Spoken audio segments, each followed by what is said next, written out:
What if every experience, every hardship, every obstacle was given to you, not to break you, but to mold you and strengthen you? What if the center of your suffering was actually the key to ultimate health? And what if your own pain was meant to be the catalyst for your greatest purpose? Welcome to Buddha Belly Life, empowering purpose, mind to microbiome. Welcome to the Buddha Belly Life podcast, guys. I'm Coach Britt, and today I am so excited to be joined by Dr. Ashley Southard. She is a relationship and trauma therapist and has been for over 20 years. And you guys, especially my massive female audience, but if you know the men are going to get some out of this too if you're smart, we're going to be talking about the over-functioning female today. So welcome, Dr. Ashley. Thank you. Thank you so much for having me. I'm super excited for our chat today. Oh, this is so exciting. Okay, so for people who don't understand, before we get into what is overfunctioning, I mean, I'm sure that we can kind of put that together. We're going to get into that, but can you tell us a little bit about your background, like what got you into this? And usually, I know from experience and as coaches too, it's like probably a lot of us coaches were going to be therapists and we didn't, and we became coaches, you know, and so a lot of us come from stuff and then we get into this profession. So what got you into this profession and then into this kind of your area of niche and specialty work right now? Yeah. So I am a licensed marriage and family therapist, and I knew in high school that I wanted to go into psychology, and then I discovered couples and marriage therapy and got really interested in that. And so that's what I've been studying and practicing ever since. And I got my master's in marriage and family therapy, and then I went on and got my doctorate in family science, which is kind of the teaching and research side of the clinical work that I do. And I have been working with clients ever since then. I have a full practice in Scottsdale, Arizona at A New Beginning. And I love working with couples. I really love working with individuals on their couple relationship issues. And so that was kind of the professional track of how I got interested in working with the overfunctioning woman. And then I also have a personal story that folds into that. So I, met who I thought would be my life partner at 18 years old. We got married at 24, did all the things, right? Went to school, bought the house, got married, got the cats, had a child, and kind of checked all of the boxes, if you will. And slowly over time, in spite of thinking I was going to get happier and happier as I was, checking off all of these life experiences, I was actually feeling worse and worse and worse. And realized over the years that I was actually in a relationship dynamic that was feeling really unfulfilling, really one-sided. And I felt like I was carrying the bulk of the relationship load for both of us. And towards the end of the relationship, I was completely burnt out. My body was really sick. I developed an autoimmune disorder. And finally, had to make a really gut-wrenching decision to end that relationship. And it was going through that whole experience and coming out on the other side and restoring myself, in addition to the clinical work that I've been doing, that I realized this is something a lot of people are struggling with. And so that was how my work around the overfunctioning woman was born, and I'm loving it. That's amazing. And I relate to that, being married a couple of times. And so explain to me, what do you consider the over-functioning woman? Like, what does this look like? What are some things? I think every woman is going like, ooh, might sound like me. Like, what does that look like? Yeah, just the word itself. Women are like, oh my goodness. Yep. Mm-hmm. Mm-hmm. So I focus primarily on the overfunctioning woman in love. So I'm going to talk about what this might look like in your primary love relationship. And I do that because this is your closest relationship. So if it's showing up here, chances are good at showing up elsewhere, but we really want to work on cleaning it up inside of the love relationship, and then it will generalize typically out into your other relationships. So overfunctioning in love is doing for your partner what they can and should be doing for themselves. It is carrying the bulk of the relationship load. And I really talk about emotional overfunctioning. So what this looks like is you're the one who's got the finger on the pulse of the relationship. You're the one who's starting all of the conversations about how the relationship is going. You're the one always asking your partner, is everything okay? You seem off. Are you mad? What's going on? You're kind of always checking the vibe of the relationship, and you're the one who's usually trying to improve the relationship.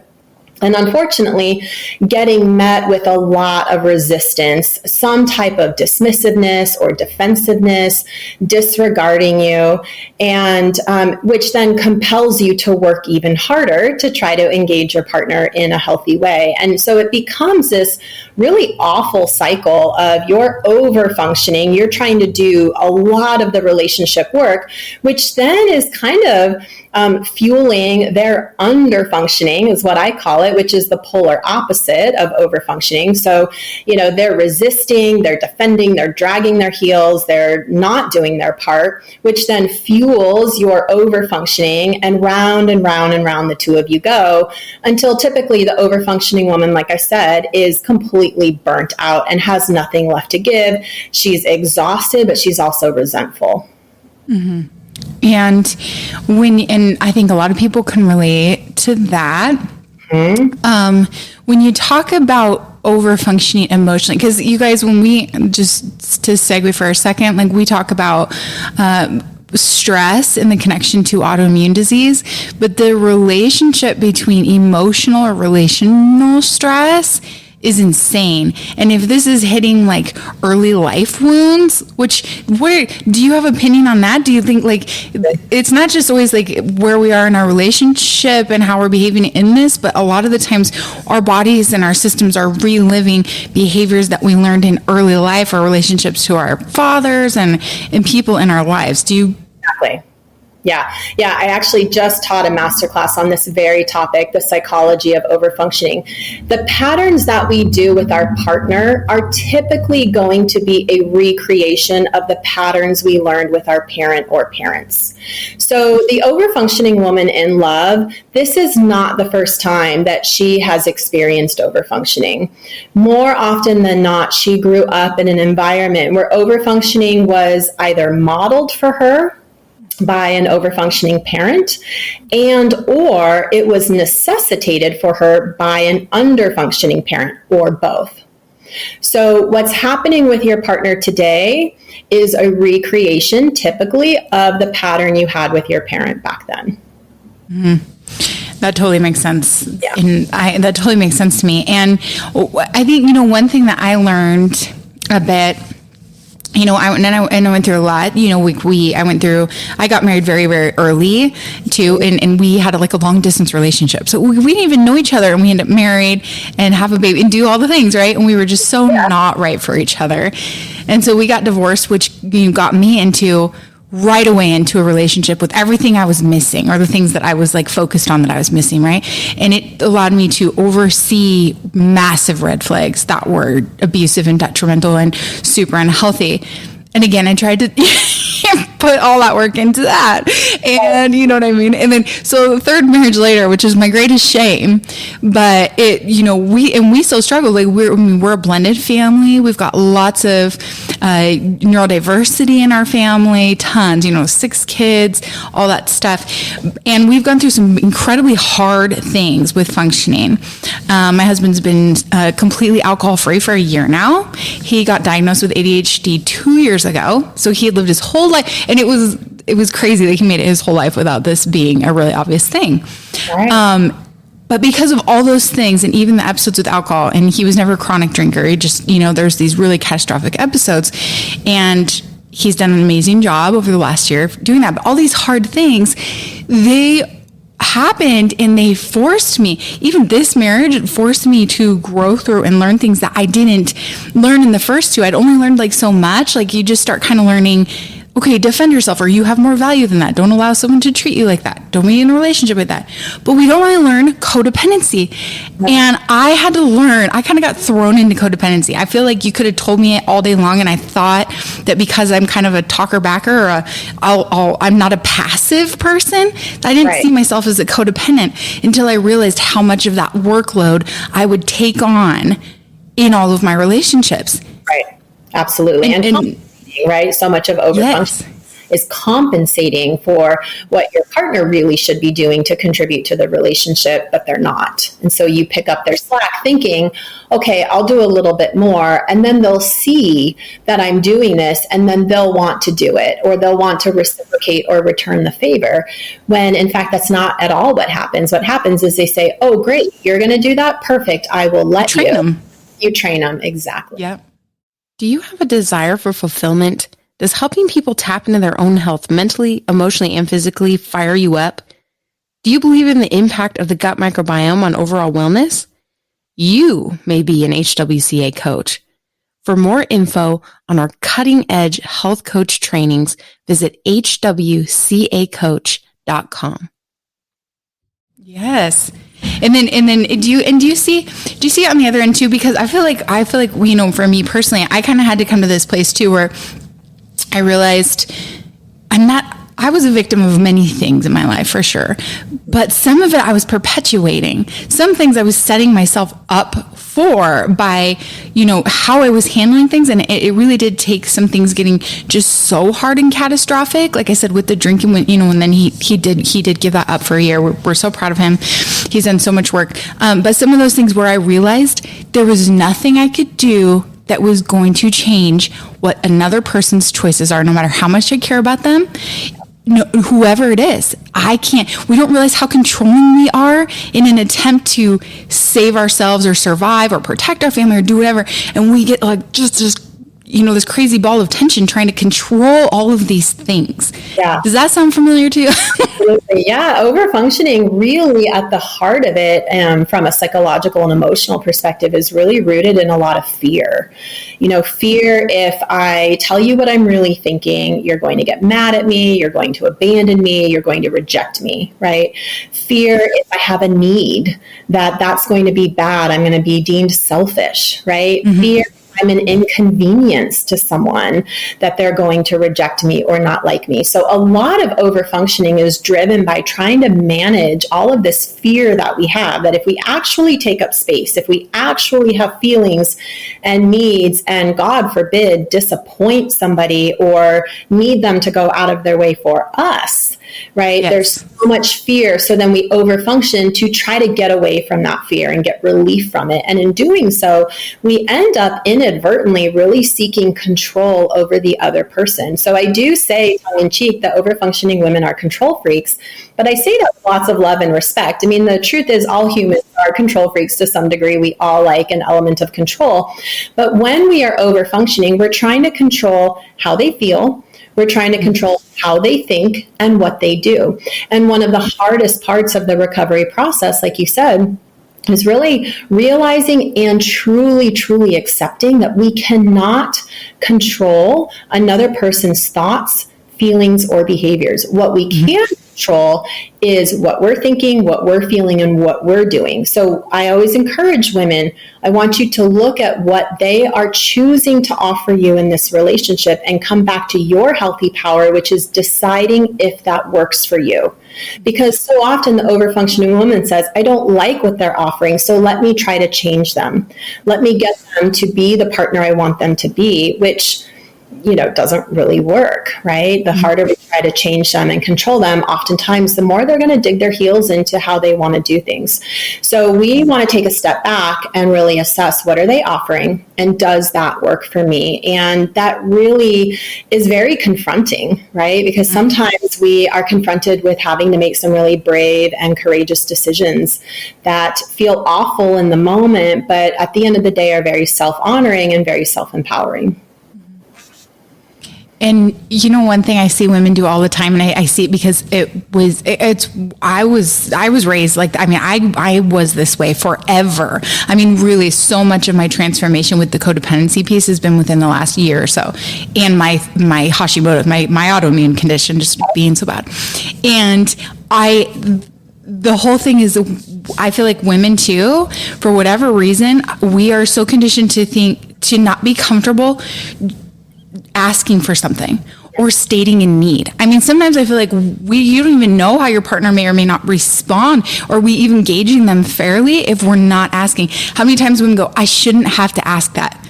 Right. I hear a lot of people say that, like, I shouldn't have to ask this. I shouldn't have to ask that. And it's like this mind reading thing is supposed to just happen. And then there's all this indirect communication. Whereas if we just go, you know what, or I'm going to get so mad at you. It's not always just like avoiding it. Feels like it's not always just like, oh, I'm going to keep the peace and hold it all in.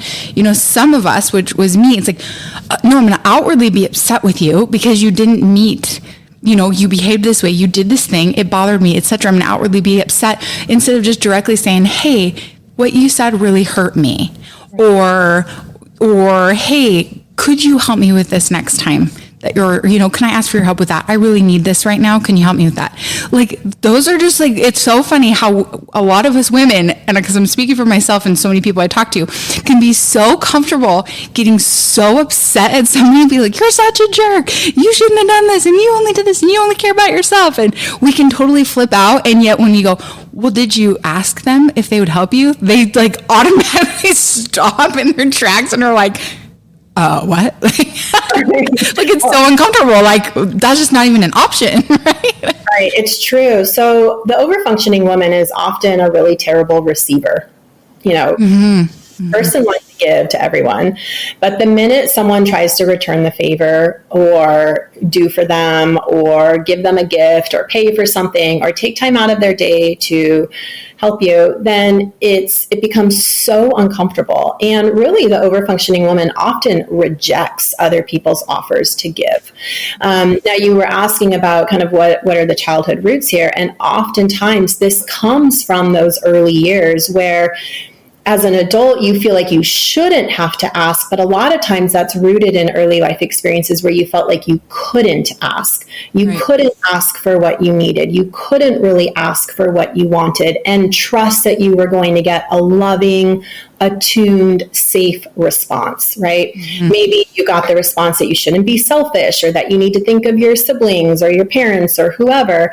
And so you were really kind of trained to put your needs to the side and think about others, think about people in the family, especially girls, right? We're socialized from such a young age to be nurturing and thoughtful and kind and considerate. And those are all really wonderful qualities. But I think when they're taken too far, they become overfunctioning. And so then this little girl grows up and she becomes a woman who doesn't know what her needs are. When I work with women and I say, well, what is it that you do need from your partner? They look at me like a deer in the headlights, like, I don't even know what I need. Because they've been so programmed to focus on figuring out what their partner needs. You know, what does my partner need to not get upset? What does my partner need to be happy? What does my partner need to be comfortable? That they become a master at knowing what everyone else's needs are, and they have really no idea what their own needs are. And then, you know, they look to their partner to meet those needs, but their partner hasn't really been given a fair shake oftentimes in knowing exactly what it is that she wants. Now, having said that, when women do start to speak up and share what it is that they need, unfortunately, if they're met by an under-functioning partner, they're going to get shut down. They're going to get told, I can't believe you need that. You're so selfish. They might get the silent treatment. So speaking up is so important, but it doesn't necessarily guarantee that you're going to get a helpful, loving, or attuned response from your partner. But it will kind of discern if you have a partner that's capable of growth, right? Because like all of us have to grow, I feel like, so much in relationships, and having been, you know, dysfunctionally married sometimes in my life, I feel like I'm either the best or the worst person to ever give relationship advice. But there's things that I've learned now that I'm almost 40 and I've got these kids and I'm, you know what I mean? There's so many things I've had to learn.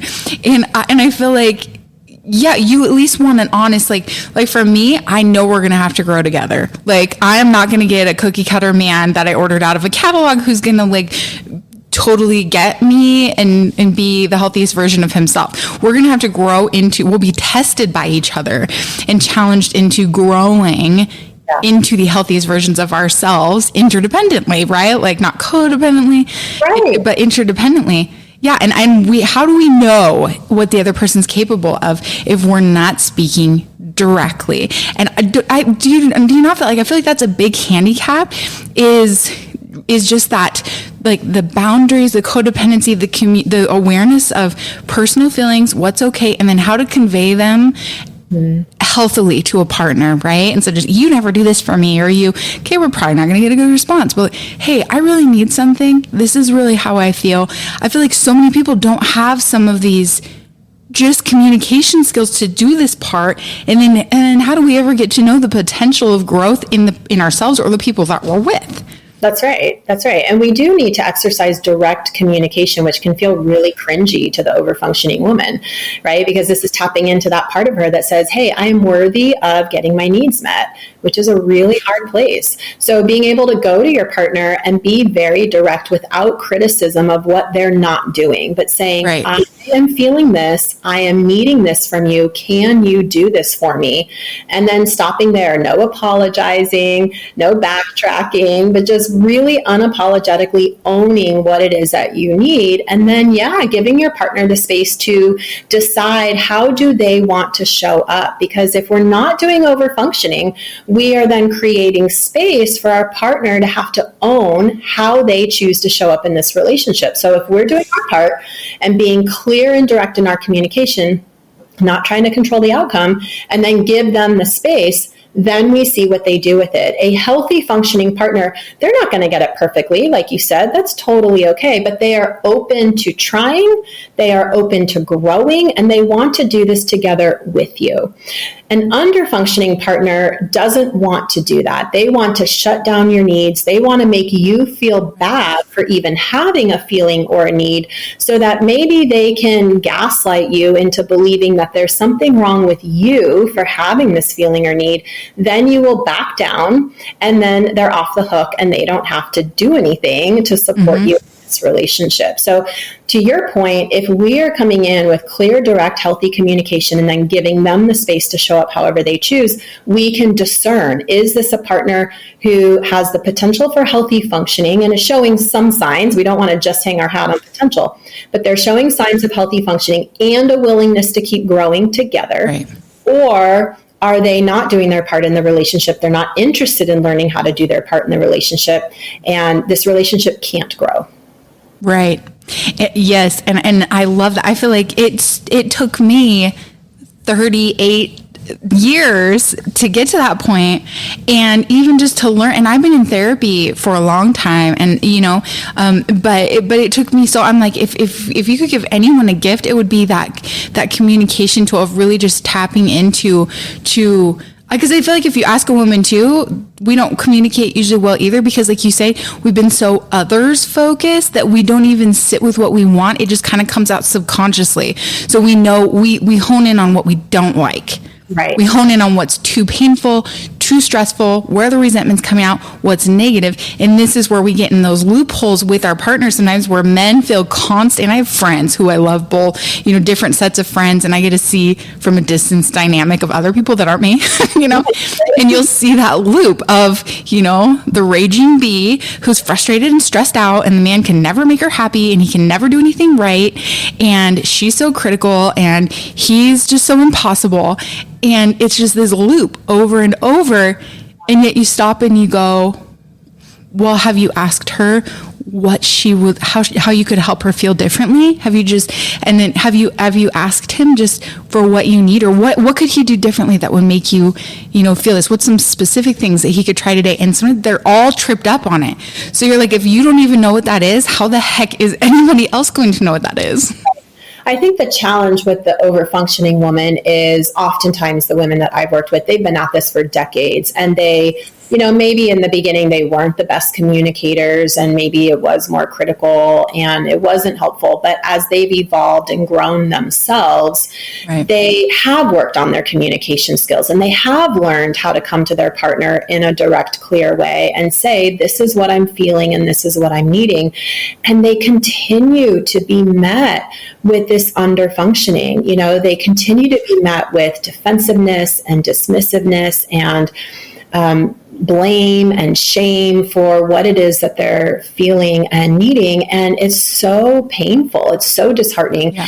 And it's really vulnerable to bring your feelings and needs to your partner. So then to be met with all of this icky response, it's a really painful experience. And I think a lot of times the psychology of the under-functioning partner is they don't really know what they're feeling or needing either. They have different psychological origins of how they came to be that way, but they also are very disconnected from what they're feeling and what they're needing. So you can't give to somebody else what you don't first give to yourself. Right? So if you're disconnected from your own feelings, you really aren't able to hold a space for your partner's feelings and needs. That feels like a threat. And so they will do anything in their power to shut it down. I don't say any of that to defend the under-functioning partner's behavior or to say, well, we understand it, therefore it's okay, because it's not. We all come from our own origins. We all have our own unhelpful patterns in a relationship. And as adults, it's still our responsibility to take accountability for that, learn a better way. And if we choose to be in a relationship, then we need to do our part. And that's really a lot of the growth work of the under-functioning partner. Yes. I love that you pointed that part out, because there's that saying that's like, let them. I feel like when I started working on boundaries for myself, which I hadn't done for so long, and I'd been in some relationships that had some very toxic components like infidelity and abusive things and stuff. So I was so distracted with the really loud things that the communication and all this stuff like that just didn't even have a place in what was going on, but when I finally got to a place where I did, and like I said, my husband and I have 6 kids, and we've had we got locked down with COVID 48 hours after moving everyone in together. I was pregnant 5 months. It was just bonkies. So we've had a hard and fast go, like grow or die. And I feel like, though, when I started doing real boundary work on myself, which was like self-advocacy, it was really healthy self-advocacy, which is so foreign because we're caretakers. So It was me, and it was more than just like we say, like bubble baths and, walks here and there. No, it was like all kinds of things like, hey, I don't want to be talked to that way, or hey, I do need space, or I need 10 minutes if I'm really mad. I need to be able to just say, I'm too mad to handle this in a way that I would like to handle this right now. And I need that respected. And when I started doing all that boundary work, which was self-advocacy, it became 100% more natural and easy for me to be a healthier partner, actually, to my partner. Not just advocate for myself, but advocate for them also behaving in a healthy way with me and speaking what they needed, respecting their boundaries, all of that stuff, because I had an understanding of it. It became real for me. Yeah, absolutely. Yeah, as we get healthier within ourselves, then we can bring a healthier version of ourselves into our relationship. And, as we cultivate our own boundaries, as we cultivate our own understanding of our feelings and needs, we're much more willing to reciprocate that to our partner. The challenge for the overfunctioning woman as she does her growth is if she's with an underfunctioning partner, she's growing and they're not. Right. And, over time, the gap starts to widen and she can feel it, right? And she's trying everything to not have that gap get too wide, because we all know what happens when the gap gets too wide. You become roommates, you choose to end the relationship, it feels awful. And so, if your partner isn't also willing to work on connecting with their feelings and needs, working on boundaries, taking care of themselves, then the gap widens, and oftentimes the overfunctioning woman has to make courageous decisions. Right. And I guess a good example, maybe just like for people kind of like, because this is really foreign to a lot of women, or they can kind of get it, but you don't get it until you really get it, like on the inside, I feel like. And so I think if we use something like alcoholism or addiction, that's an easy way to understand. Because if you've ever been on the other end of something like that, a lot of women, if they get codependent, and that's where that kind of came out originally, was with alcoholism and Alcoholics Anonymous, then we realize, okay, this person on the other end of me has a problem. So I'm afraid of the problem. So now I'm going to question their whereabouts. I'm going to micromanage their schedule. I'm going to, where are you going today? What did you do while you were there? In an attempt to control or protect myself and them from making these destructive decisions, from relapsing, from continuing to drink or use or something like that. And that's where we become codependent, because we're trying to control that. And the person on the other end of that ends up usually kind of just trying to scapegoat, hiding, lying, being aggressive, coming across very narcissistic even, to do what they want to do, because all they see is this person isn't allowing me to do it, and I want to do it, but they're, so it becomes this restraint thing, instead of sitting back and going, you know what?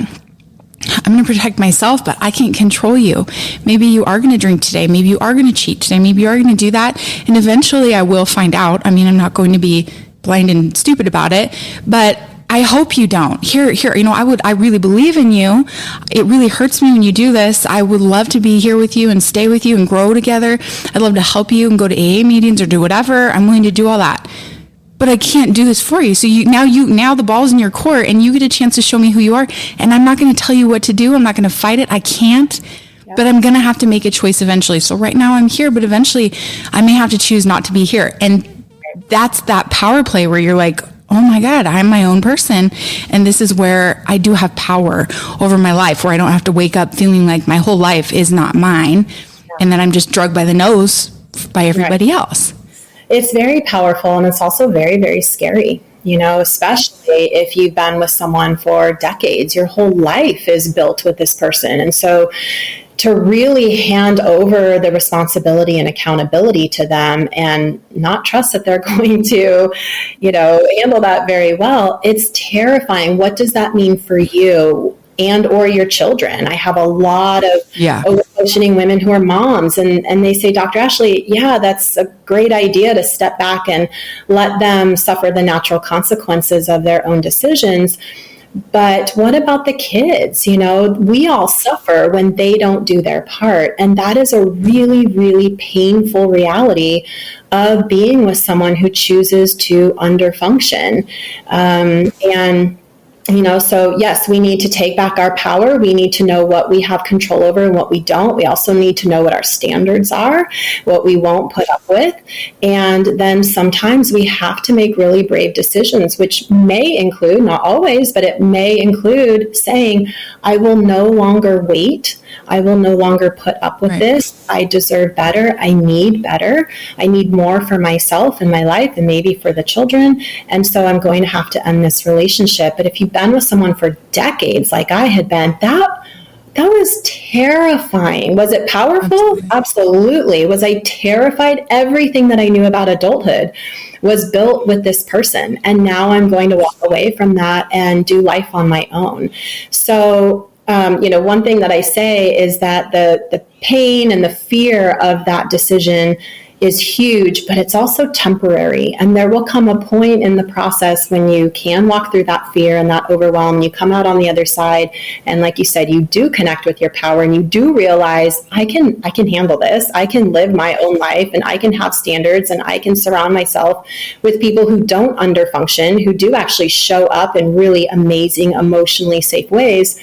The pride of ushering yourself through that process, what I call self-restoration, that lives on forever.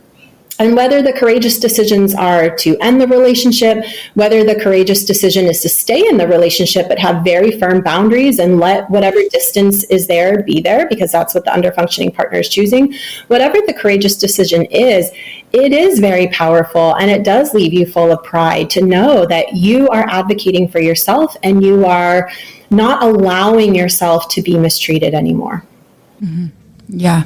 And when it comes to kids, as mothers, I feel like it's extra hard, like you said, because a lot of moms, I mean, if we caretake for a man, and we will die for our children. And so sometimes I feel like we do that. Where like, if it's not a direct, like if we're not in a space, maybe if they aren't in a space where the children are being like really affected or abused, or if things can kind of go under the radar, then it's like, it's extra hard. It's easy to just stand in front of bullets behind the scene, as opposed, because the kids still seem fine, and you want to protect them from damage, and to the point where we're falling apart. And autoimmune disease is how we're seeing it now.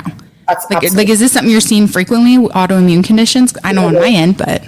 I mean, totally. I developed lupus in, the peak of the chaos and distress in my personal life. My body was screaming out. And I had this moment in my doctor's office where she said, okay, like your labs are really bad now and you're playing with the big dogs and it's time to go to the specialist and get the medication. And I just heard this like roaring voice come up inside of me that was like, we're not doing that. I knew my body was screaming out. It was under such chronic stress for so long. I mean, Lord knows what my cortisol levels were at that point. My body couldn't take any more. And so it got sick, and that's how it messaged me, right. You need a change. And that was when I really started kind of a deep spiritual, soulful journey back home to myself and within the relationship, figuring out, what am I feeling? What am I needing? What are my boundaries? What are my standards? Bringing those to my partner and spending many more years trying to recalibrate the dynamic. And I couldn't do it single-handedly. And that was eventually then when I decided to end things. But yeah, autoimmune disorders run rampant. Metabolic syndrome is huge. We know the brain-gut connection is huge when it comes to our emotional and psychological health, which is why I focus so much on the love relationship with overfunctioning, because that is our primary relationship. It is where we are going to most likely experience our highest highs and our lowest lows. So it is going to impact our emotional and psychological health. It's definitely going to impact our physical health, and we have to pay attention to that. Mm-hmm. Oh, I completely agree with you. And so what do you have to say? So we've got a decent audience of all kinds of people, but we have a massive audience of wellness professionals and health coaches and things like that. So considering your experience with your divorce, with your sickness, mm-hmm. and obviously you've been in the profession, how did you grapple with that? And how do you help people that you work with grapple with that? Because I think we are not untouchable. Just because you're a coach or a teacher or a therapist or a doctor, it does not make you immune. And if anything, sometimes makes it so much harder to suffer and to struggle through relational things, health things, mental health things. Like, how did you grapple with that? And how would you help someone else grapple with that process? Yeah, it's a great question. Well, the first thing I will say is I took it at a pace that felt tolerable for my nervous system. So I'm a big believer in working with your nervous system and, letting the process be as slow as it needed to be for me. So I didn't pressure myself to make decisions or make moves that I wasn't yet ready to make. And I trusted my own wisdom that if and when I got to certain points where I was ready to make a decision, I would know. So I kept things as slow as I needed them to be. And I started to just slowly take a step back from the overfunctioning that I was doing. Little things like, I think a lot of women can relate to this. I stopped reminding them to get a birthday card for a family member, or I stopped reminding them of the appointment that we had coming up, or I stopped doing those little things that really they should be doing for themselves. And I let my nervous system get comfortable with that, because that was scary at the beginning. Totally. What's going to happen if I don't remind them and nag them and mother them, right? So I let my nervous system get used to that. And then I would just kind of up the ante a little bit more within myself of stepping back. And I got met with a lot of protest, and that's okay. That's normal, natural, to be expected. But I allowed myself to tolerate that. And then the energy that I used to put into reminding them and nagging them and doing for them, I started to put into myself. And like you said, it wasn't that I was at the spa. I mean, that would be nice. Maybe every once in a while I would go. But really, it was about taking the time for myself to crawl into bed a little bit earlier if that's what I needed, or go spend some time with friends and not beat myself up with guilt over it, or give myself permission to not make dinner that night, that, we were either going to have cereal or someone else was going to have to figure it out. But starting to let myself get some of that time and energy back and give it to me, so that I could start to restore myself and start to get comfortable with putting myself first in my own life. Because if you don't put yourself first in your own life, who's going to? Mm-hmm. Right? So I had to do that. And I have a daughter. I wanted to model for her what it looks like to really, truly take care of yourself and listen to your body. So I had to be doing that to model that for her. So I would say that's really how I started. And in doing that and in moving at a pace that worked for my nervous system, I really did start to shore myself up and become more and more empowered and confident within myself. It also helped me step out of a lot of the gaslighting that was happening, where I was being told that I'm asking for too much, or what I'm thinking or perceiving is ridiculous, and just all of these things that for so long had me swimming in self-doubt.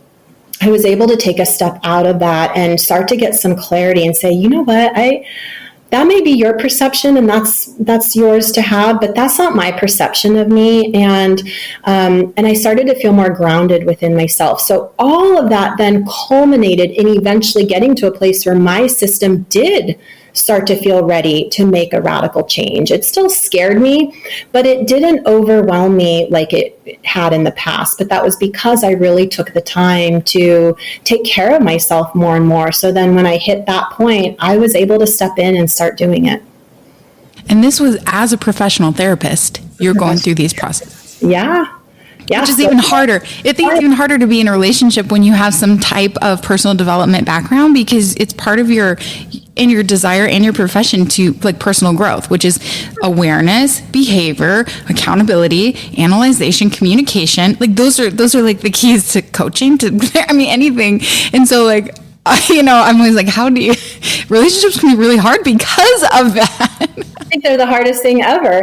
But, God for compartmentalization, right? And right. I think we all have had the experience where it's so much easier to support other people in their stuff than it is to be in your own stuff. And so I, exercise the art of compartmentalization. My psyche knew when it could fall apart and work on my own stuff, and it knew when I needed to put that to the side, because I want to be there 100% for my clients. I want to be there 100% for my daughter. So I relied on my sources of support to lift me up and sometimes be my legs throughout the day so that I could keep going and then be there for the people that I work with. Without shame.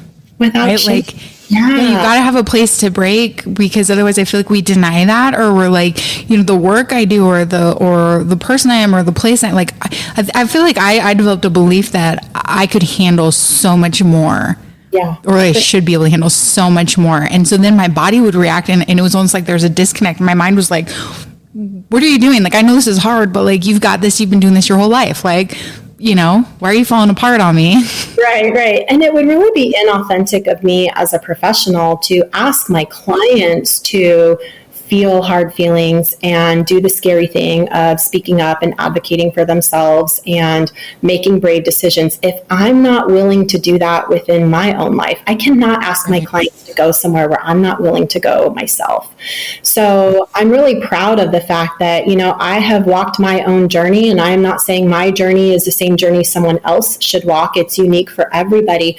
But the psychological and emotional process of coming back to yourself and knowing what you're feeling and knowing what you're needing and developing standards that we're no longer going to accept breadcrumbs, right? I'm really proud of my own transformation, and I think it really helps me be a better therapist, because I have my own understanding of what all of these nooks and crannies of self-restoration is like, and I still hold a respectful space for my clients' unique experiences. I don't want to assume that I know exactly what it's like for them, because it's going to be different for all of us. But I have some sense of how terrifying it is to do this. I have some sense of how hard it is to work through your own mindset of feeling guilty for taking time for yourself, or untangling yourself from all of the gaslighting and confusion. I do have a sense of that, and I like to believe that it supports me in better helping my clients through their own journeys today. Absolutely does. It absolutely does. And it makes you human, right? Who would you be to think that you're beyond these experiences? Right? And, I've been in therapy for a long time, and I want a therapist who's been through life. I don't want someone who had it all figured out at 22 and never went through their own grit and their own struggles. I want someone who's been through their own life experiences, who does have some understanding of how hard this is and how important this work is, so that they can usher me through it. And also so that they can hold the lantern of hope that, you know, when I can't see that this is all going to be okay, they can see it for me until I can get there. So I like to believe that maybe I'm just 1 or 2 steps ahead of a lot of the women I'm working with, and I'm holding that lantern of hope that says, you know, wherever this journey is going to take you, you're going to be okay. You're going to be more than okay, actually, but we'll be conservative.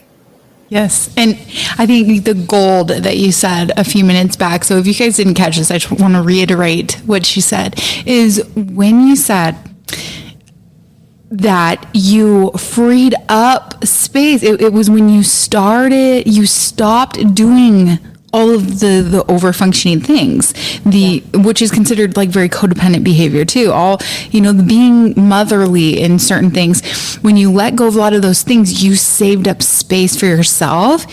And I don't think it's just time, space, because you said that. Because when people would ask me when I was in a really bad state, and they would say, like, what do you need? What do you need? And I'd go, I'm not asking really for anything. I'm asking for less of things. That's what I would always say. I'm asking for less. You don't need to give me a damn thing. You just need to give me less.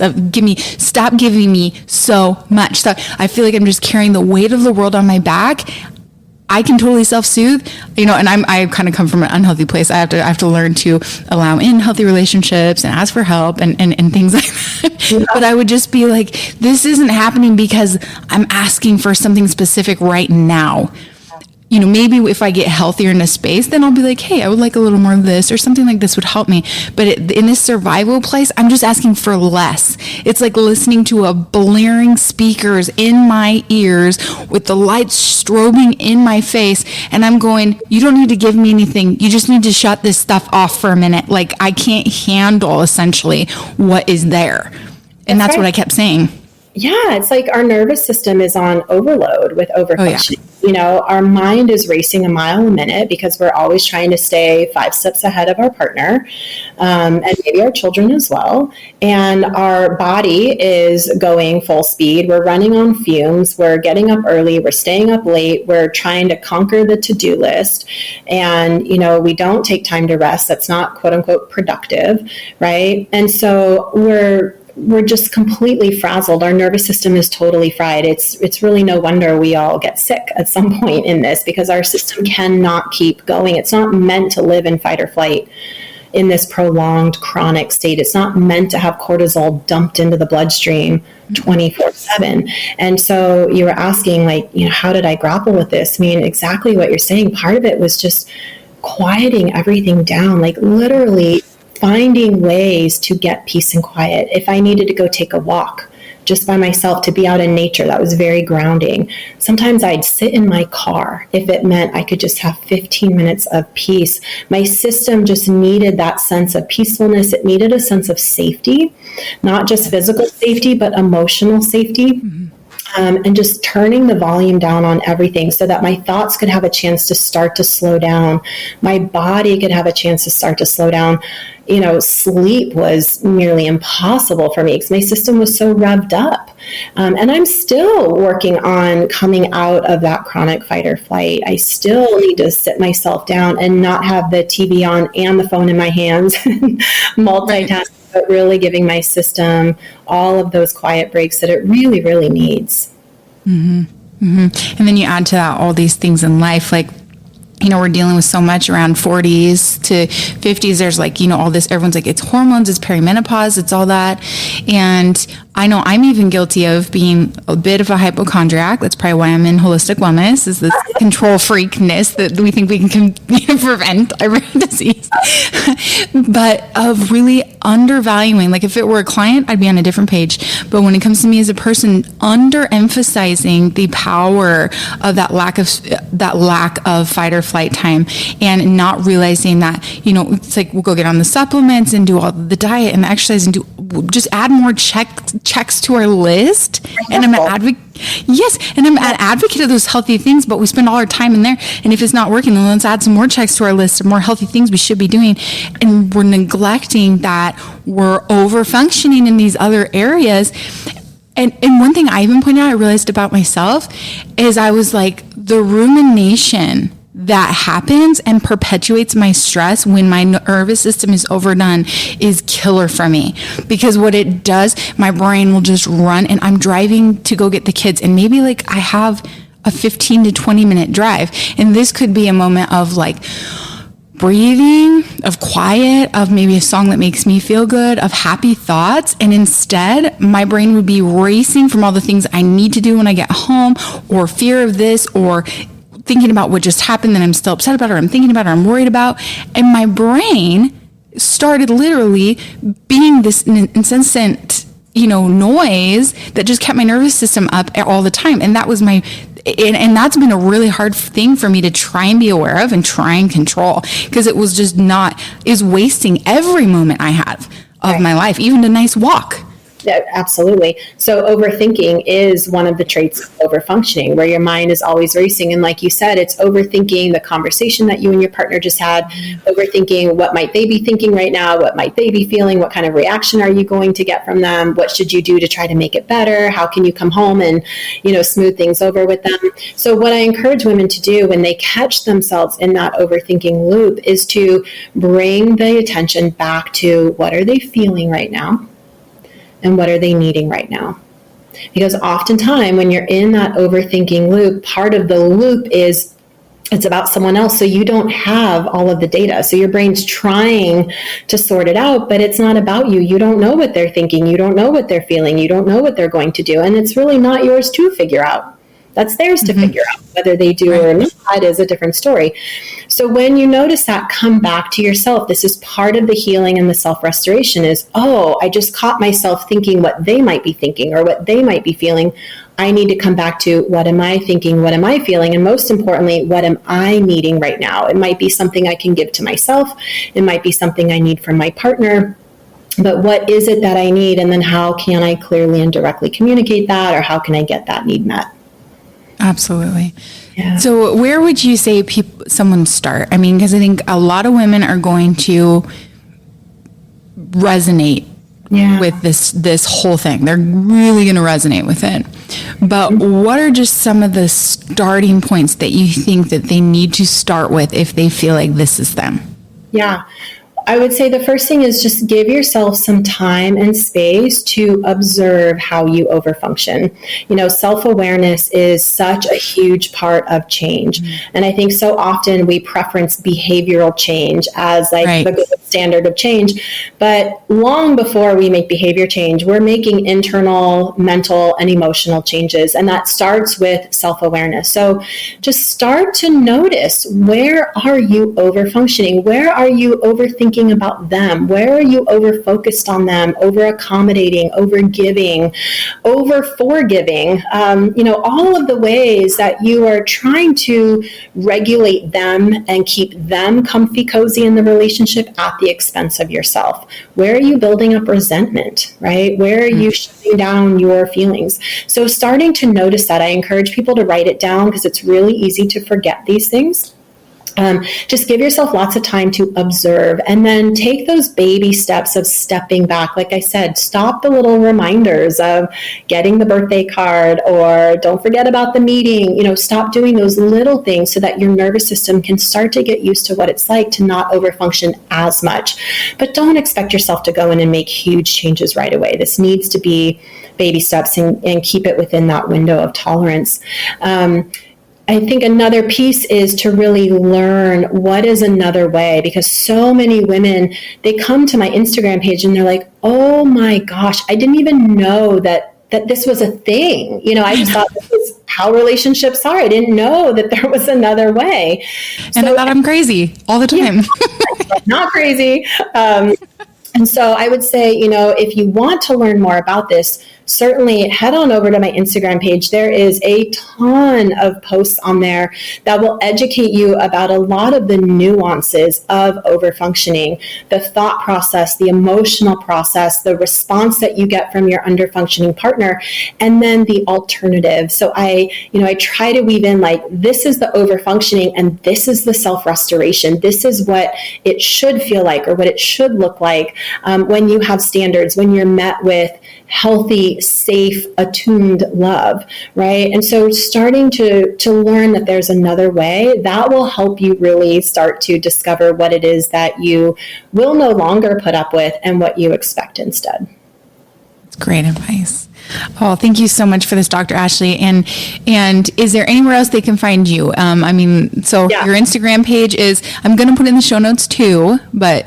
The handle is at Dr. Ashley Southard, and then you can head over to my website, drashleysouthard.com. I have a library of masterclasses that are on demand that I've done earlier this year. So if you're really interested in diving deeper, I have the foundational masterclass called The Overfunctioning Woman in Love, Who She Is and How She Heals. So we go through the top 10 traits of overfunctioning, the traits of underfunctioning, what that dynamic with your partner is like, and then the traits of self-restoration. And then I teach my 7-step process for how to go from overfunctioning into self-restoration.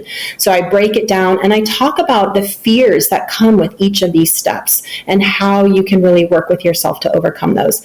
I also have a class for the overfunctioning mom who is worried about stepping back from doing so much for her partner, but not wanting her kids to suffer in the interim. So I have a class dedicated to how exactly do you do that? And then I just did a class called The Psychology of Overfunctioning, where we go back to the early life experiences that really create this need, this strategic need for overfunctioning, how it got created, how and why it's showing up in your love relationship, and again, how to change it. Amazing. Thank you so much, Dr. Ashley. You guys check out the show notes for all of her stuff and please follow it. If you're starting this journey, if anything is familiar to you, just start somewhere. It unfolds as we go or as it goes, and that's just part of the journey. So thank you so much, Dr. Ashley, for being here today. Thank you for joining us for another empowering episode of Buddha Belly Life. For more information on gut health and mindset resources, visit buddhabellylife.com. And remember, heal yourself and then empower others to do the same.